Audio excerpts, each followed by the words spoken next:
ሳምንቱ ዘወረደ ነው። ጾሙማ መጣ። የዓለም ጌታ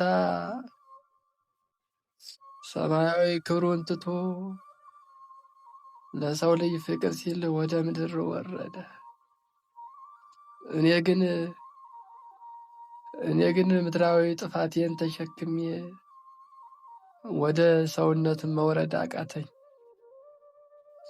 የሰላሙ ንጉሥ ዓለምን ሊያድን ከዙፋን ዝቅ ሲል፣ እኔ ግን ወንድሜን ለመከፋፈል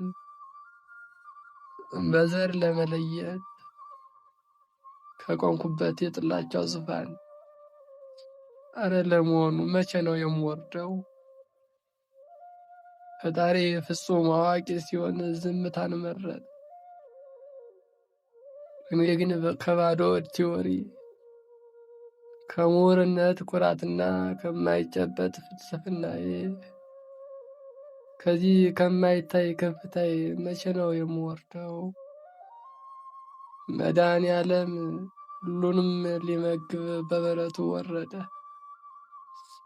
እኔ ግን በንግዴ እያጭበረበርኩ ከኪሎ እየቀነስኩ በወንድሜ ሲቃ ላይ የገነባሁትን ትርፍዬ ከዚህ ስግብግብነት መቼ ነው የምወርደው? የፍቅር ባለቤት ለጠላቶቹ ሊሞት በትህትና ወረደ። እኔ ግን ስልጣንን ከመፈለግ መታየትን ከመናፈቅ ራሴን ብቻ ከማሞገስ ቅየት መቼ ነው የምወርደው? ፈጣሪ ሆይ ባዶ ፍልስፍናዬን የቲዎሪ ዓለሜንና ይህን ሁሉ ቅየቴን አንተ ታውቀዋለህ። ስለ መውረድህ መተረኩንማ ለምጄዋለሁ። ግን እባክህ ከዚህ ሁሉ ክፋት መቼ ነው የምወርደው?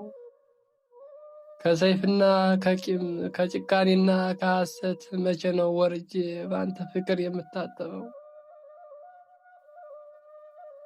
መድኃኔዓለም ሆይ ለመውረድህ ሳወራ እኔ መቼ ነው የምወርደው?